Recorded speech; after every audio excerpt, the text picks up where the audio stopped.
Welcome, everyone, to episode 73 of Ohio Unsolved. I'm your host, Matthew, and this week I decided to stick with the haunted prison theme, and so today we're going to be hearing about Alcatraz Island. But first, next week will be another week off for the podcast, so take that time to catch up on past episodes that you may have missed. Now let's just get right into the episode. Everyone sit back, make sure to lock your doors and windows, and get ready for Ohio Unsolved.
Just like last week, we're going to first hear the history of the prison and then dive into the hauntings.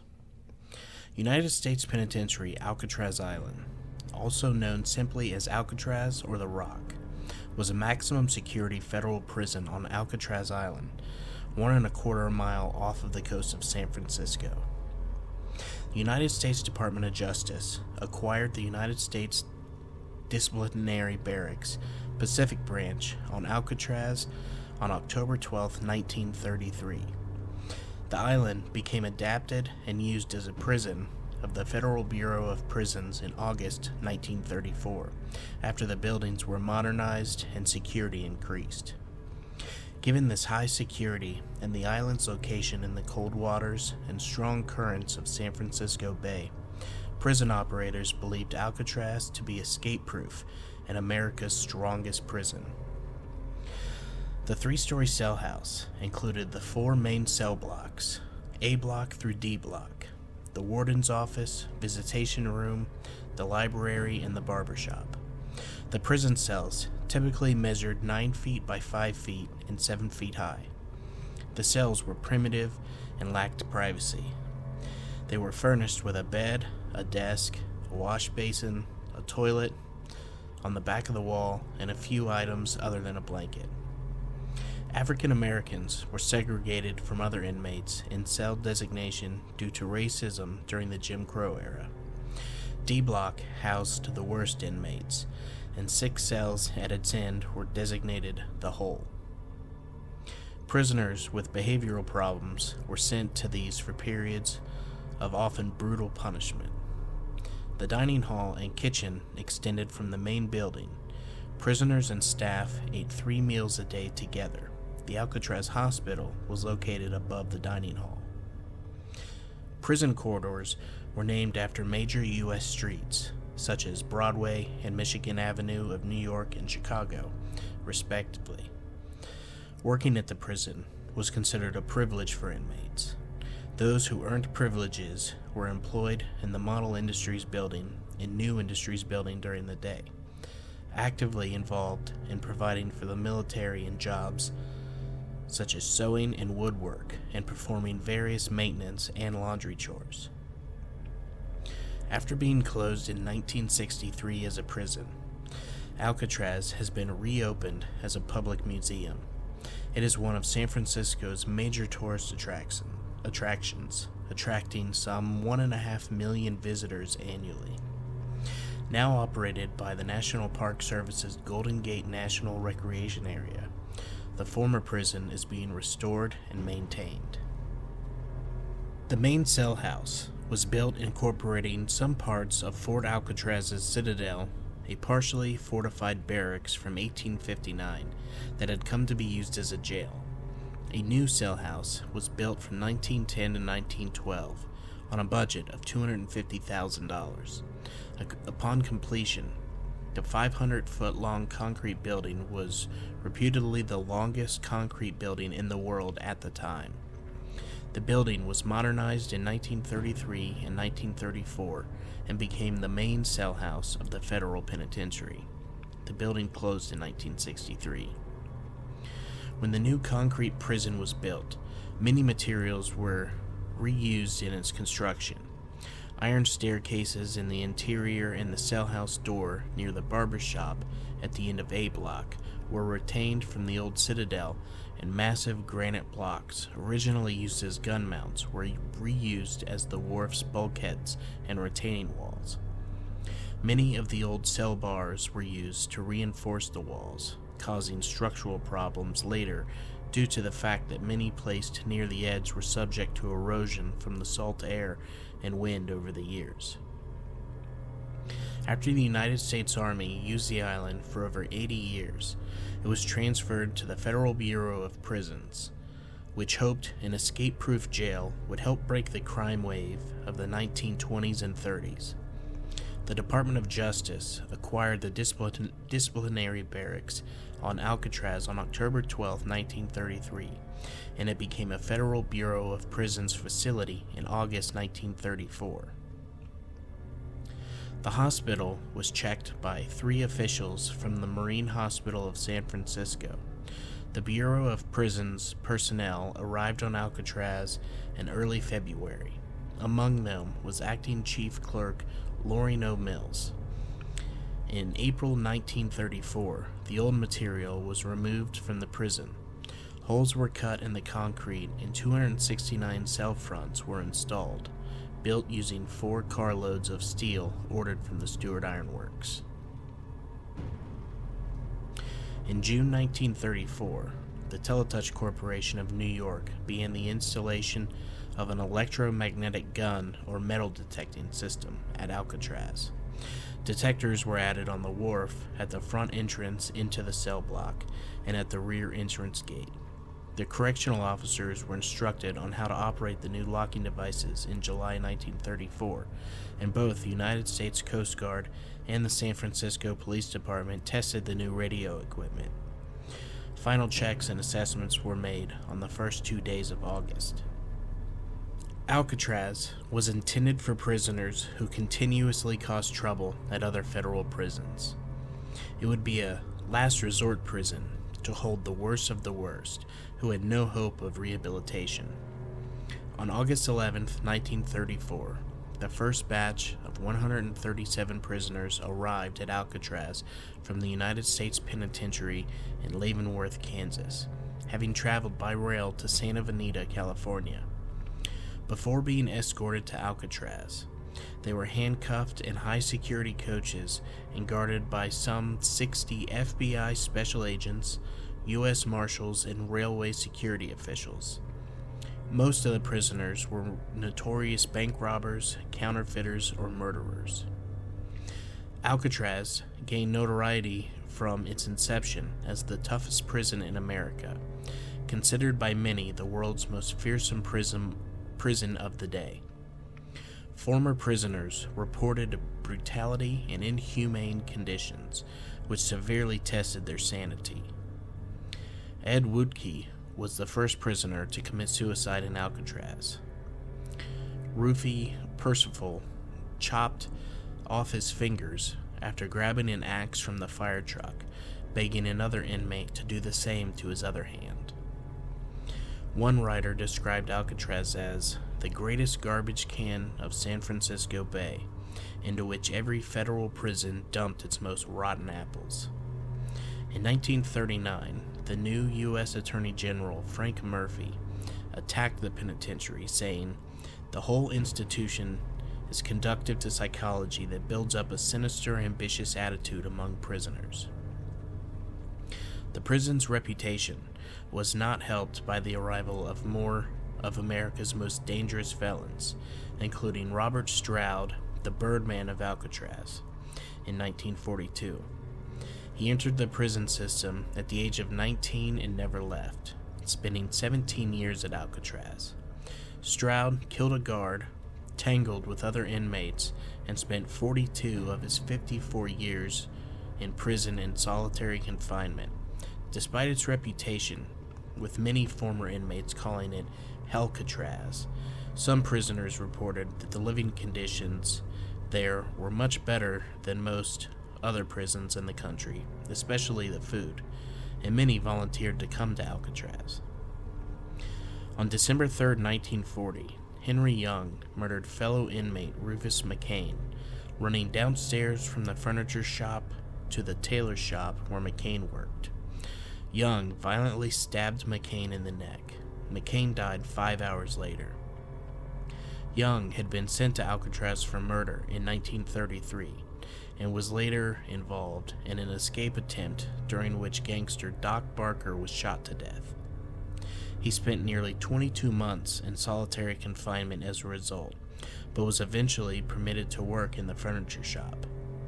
Young went to trial in 1941, with his attorneys claiming that their client could not be held responsible for the murder, since he had allegedly been subjected to cruel and unusual punishment by prison guards prior to the act.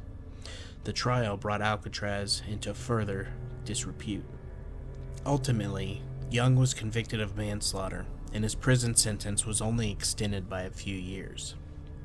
By the 1950s, conditions at Alcatraz had improved, and inmates were gradually permitted more privileges, such as playing musical instruments, watching movies on the weekends, painting, and radio use. The strict code of silence became more relaxed, and prisoners were permitted to talk quietly. However, it was by far the most expensive prison in the United States, and many still perceived it as America's most extreme jail. In his annual report for the 1952 Bureau of Prisons, Director James Bennett called for a more centralized institution to replace Alcatraz. A 1959 report indicated that the facility was over 3 times more expensive to run than the average American prison, $10 per prisoner per day compared to $3 in most other prisons. The problem was made worse by the building's structural deterioration from exposure to salt spray, which would require $5 million to fix. Major repairs began in 1958, but by 1961, engineers considered the prison a lost cause. Attorney General Robert F. Kennedy submitted plans for a new maximum security institution at Marion, Illinois. The June 1962 escape from Alcatraz led to acrimonious investigations. Combined with the major structural problems and expensive operation, this led to its closure on March 21, 1963. The final Bureau of Prisons report said of Alcatraz, "The institution served an important purpose in taking the strain off of the older and greatly overcrowded institutions in Atlanta, Leavenworth, and McNeil Island, since it enabled us to move to the smaller, closely guarded institution for the escape artists, the big-time racketeers, the inverted conveyors, and those who needed protection from the groups. The former prison and island are now a museum. It is one of San Francisco's major tourist attractions, drawing in 1.5 million visitors annually. Visitors arrive by boat and are given a tour of the cell house and island, and a slideshow and audio narration with anecdotes from former inmates, guards, and rangers on Alcatraz. The atmosphere of the former penitentiary is still considered to be eerie, ghostly, and chilling. Protected by National Park Service and the National Register of Historic Places, the salt-damaged buildings of the former prison are now being restored and maintained. Now, we're going to hear about some of the reported hauntings inside the prison. From its first visitors, tales and legends of the island have circulated for several centuries. In the beginning, the Native Americans believed the island to be inhabited by evil spirits. As severe punishment for violations of tribal law, Indians were sometimes isolated on the island, or even banished for life to live among the evil spirits. Today, these spirits that continue to lurk in the shadows of the often fog-enshrouded island have been heard, seen, and felt by both the staff and many visitors to Alcatraz. The sounds of men's voices, screams, whistles, clanging metal doors, and terrifying screams are said to be heard within these historic walls, especially near the dungeon. While the island served as a federal penitentiary, several guards reported extraordinary experiences, including hearing the sounds of sobbing and moaning, terrible smells, and reports of what they called the Thing, an entity that was said to appear with glowing eyes. Other reports were made of phantom prisoners and soldiers appearing before the guards and families who lived on the island. Reportedly, even Warden Johnston, who did not believe in ghosts, once encountered the unmistakable sounds of a woman sobbing while leading several guests on a tour of the prison. The cries, heard by the warden and the guests, were described as coming from inside the walls of the dungeon. Just as the sobbing stopped, an icy cold wind blew through the group. Since the 1940s, apparitions have been seen at the site of the now burned-out shell of the warden's house. During a Christmas party at Warden Johnston's, several guards told the story of a ghostly man who suddenly appeared before them wearing a gray suit, brimmed cap, and sporting mutton chop sideburns. As the startled guards stared at the apparition, the room suddenly turned very cold, and the fire in the Ben Franklin stove was extinguished. Less than a minute later, the spirit vanished. Often, it has been reported that the old lighthouse will suddenly appear on foggy nights, accompanied by an eerie whistling sound and a flashing green light that makes its way slowly around the island, appearing to both guards and visitors alike. The spectacle vanishes just as suddenly as it appears. When the prison was still open, other guards told of hearing phantom cannon and gunshots, accompanied by screams that were so real they sent the seasoned guards to the ground, believing the prisoners had somehow escaped and obtained weapons. After taking cover, the guards would then cautiously look about to see absolutely nothing. These incidents could never be explained.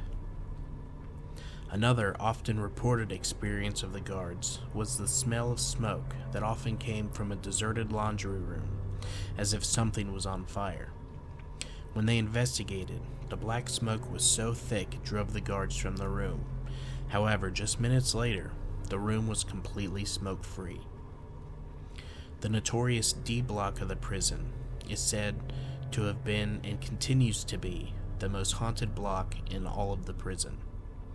While first built the same as the other cell blocks, the Bureau of Prisons appropriated additional money for a more secure D block after the 1939 escape attempt, in which Arthur Doc Barker was killed. D block, which became known as the treatment unit, comprised of 42 cells with varying degrees of restrictions. For all prisoners incarcerated in D block, there was no contact with the general population. 36 of the cells were virtually like the others in the general population. However, inmates were not allowed to work nor go to the mess hall for meals. They were allowed only one visit to the recreation yard and 2 showers each week, and all meals were served in the cells. Their only diversion was reading of prison-approved material. These cells all faced to the Golden Gate Bridge, from which fierce cold winds often blew. One guard who worked the D block was known to turn on the air conditioning to make it even colder for those confined on the block. 5 of the remaining 6 cells in D block were known as strip cells, but were more often referred to as the hole, reserved for the most severe offenders of prison rules. These cells were located on the bottom tier, the coldest place in the prison, and contained only a sink, a toilet, and a low wattage light bulb that the guards could turn off. The prisoners' mattress were taken away during the day, and they were not allowed at any time in the yard or showers or given reading materials. Inmates could be sentenced to as many as 19 days in the hole, completely isolated and in a state of constant boredom. The last strip cell, known as the Oriental, was the most severe punishment the prison could assign. Assuring complete deprivation of all peripheral senses, the dark steel-encased cell contained no sink or toilet, just a small hole in the floor for prisoner waste. Inmates were placed naked in the cell, given a restricted diet, and confined in a pitch-black, cold environment. Although a sleeping mattress was allowed at night, it was removed at dawn each morning. Inmates were usually only subjected to this degree of punishment for 1 to 2 days. A former guard who worked at the prison in the 1940s reported that guards often saw the ghostly presence of a man dressed in late 1800s prison attire walking the hallway next to the strip cells. On one occasion, when an inmate was locked in the hole, he immediately began to scream that someone with glowing eyes was in there with him. The 19th century spectral prisoner had become so much of a practical joke among the guards that the convicts' cries of being attacked were ignored. The inmates' screams continued well into the night, when they were suddenly replaced by total silence. When the guards inspected the cell the following morning, the convict was found dead, with a terrible expression on his face and noticeable handprints around his throat. The autopsy revealed that the strangulation was not self-inflicted. At the time, many believed the inmate was strangled by a guard who had finally had enough of the inmate's screaming. Though an investigation was made, no one ever admitted to the strangling. Most believed that the prisoner was killed by the restless, evil spirit of the 19th century prisoner who was often seen wandering the corridors. Adding to the mystery, when the guards line up the convicts for a daily count, one too many convicts were in the lineup. At the end of the row appeared the recently strangled convict. As everyone, guards and prisoners alike, looked on in stunned silence, the ghostly figure vanished. Today's visitors and staff often report cold spots within the hallways of D Block, as well as sudden intense feelings. Cells 12 and 14D are the most active.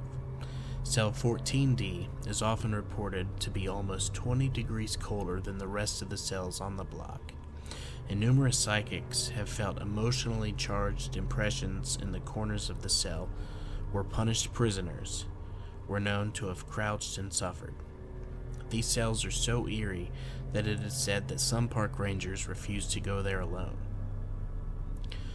When authors Richard Winter and Nancy Osborne, authors of the book Haunted Houses, made a trip to Alcatraz, they also felt eerie feelings in cell 14D. When the pair entered the cell along with a park ranger, they all felt strong vibrations and tingling sensations in their hands and arms. Convinced that something or someone was there with them, Osborne stated that she had never felt so much psychic energy in one spot.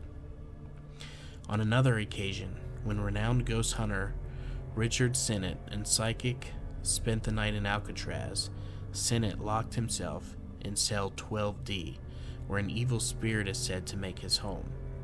As the steel door was closed, the ghost hunter felt icy fingers wrap around his neck, while he experienced psychic visions of the bodies of twisted and dismembered men. In cell block C, many believe that the utility passageway where convicts Bernard Coy, Joseph Kretzer, and Marvin Hubbard were killed during their escape attempt in 1946 is haunted. Loud, clanging noises are often heard, but stop when the door is opened, only to resume once closed. Others have reported seeing the apparitions of men wearing fatigues and hearing disembodied voices at the riot site that left the 3 prisoners dead. The laundry room in cell block C is also said to hold an unseen presence. When a CBS News stream brought in celebrity psychic Sylvia Brown, along with ex-convict Leon Thompson, Sylvia immediately encountered the unseen presence and strong impressions of violence in the laundry room. as she described a tall man with a bald head and small beady eyes. Leon Thompson moved forward stating, "I remember Butcher. He was a hitman with the Murder Incorporated before they caught him. His name was Abby Maldowitz, but we called him Butcher. Another prisoner killed him here in the laundry room. Prison records confirmed that Maldowitz was killed by another inmate in the laundry area of cell block C. In the old hospital ward, park personnel had often heard voices and the screams of inmates who were often secured to a table until they were calmed down. Voices are also heard in the old mess hall. When Al Capone was imprisoned at Alcatraz, he was assigned to a cell located on the outer west end of cell block B. Though the gangster was never allowed a musical instrument or radio, many have reported the sound of a phantom banjo strumming within his cell.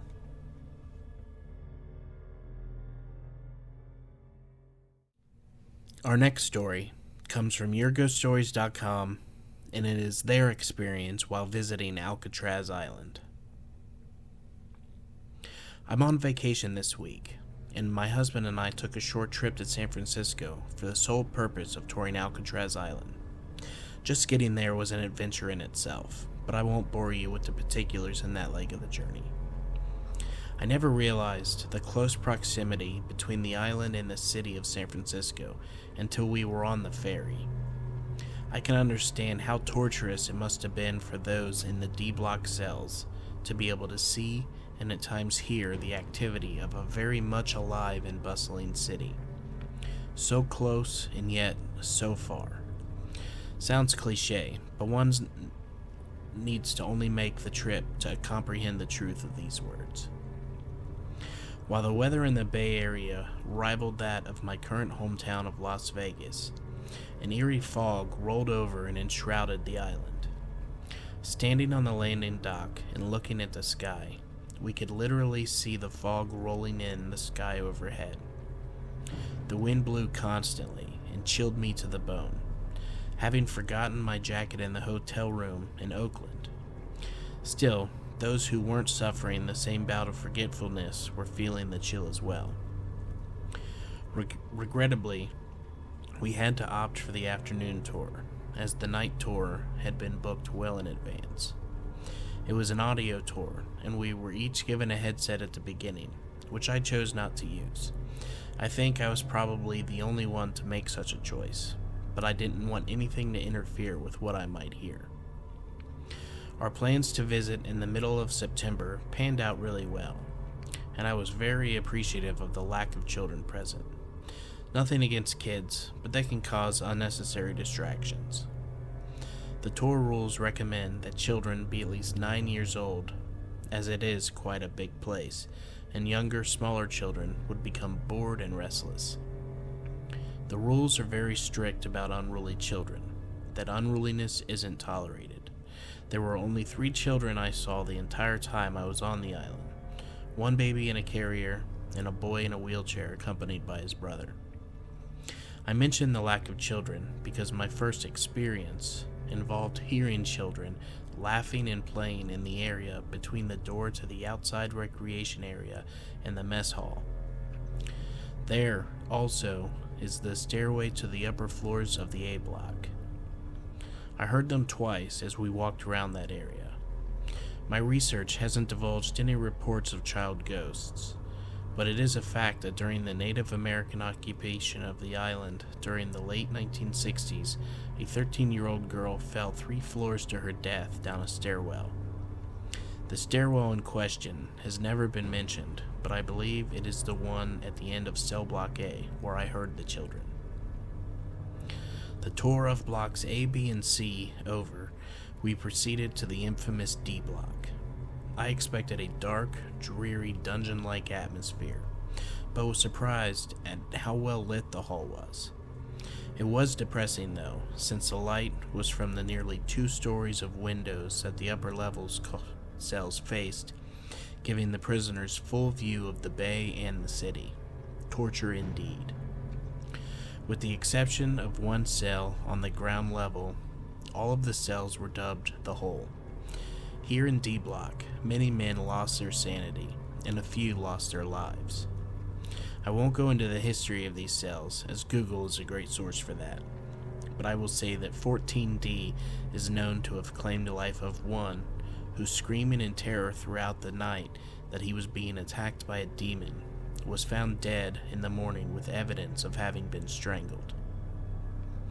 The first cell on the ground floor is just like all the others in the prison. It was here, though, that I refused to enter. My husband wanted to get a picture of me behind the bars, but I could not allow myself to enter this cell.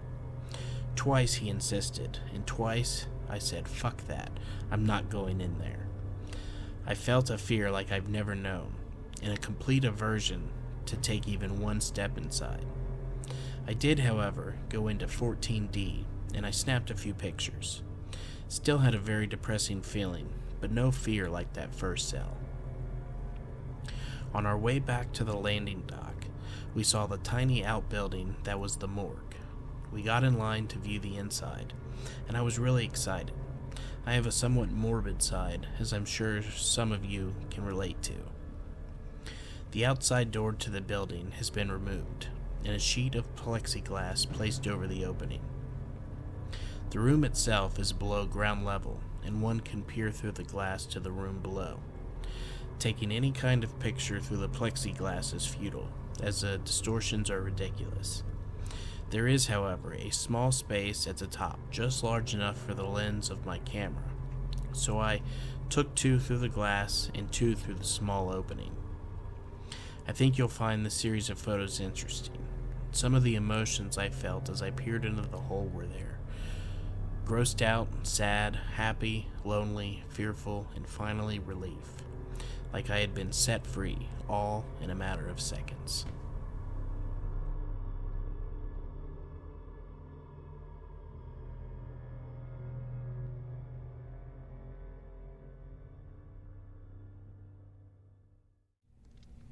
Well, that is going to do it for today's episode. I hope that everyone enjoyed the stories, and if you did, please don't forget to rate and review on Spotify and Apple Podcasts. A 5-star rating really helps others to find us. Don't forget to join us on Facebook, follow us on Instagram, and subscribe on YouTube. Thank you in advance for subscribing on YouTube, and eventually helping me to reach my goal of 500 subscribers. Once again, once we hit 500, I will release a YouTube exclusive episode. If you do enjoy the show, please consider helping to support the show by joining on Patreon, with monthly bonus episodes being available from the $5 tier. Once again, thank you all for listening, and make sure to keep your doors and windows locked, and stay ready for Ohio Unsolved.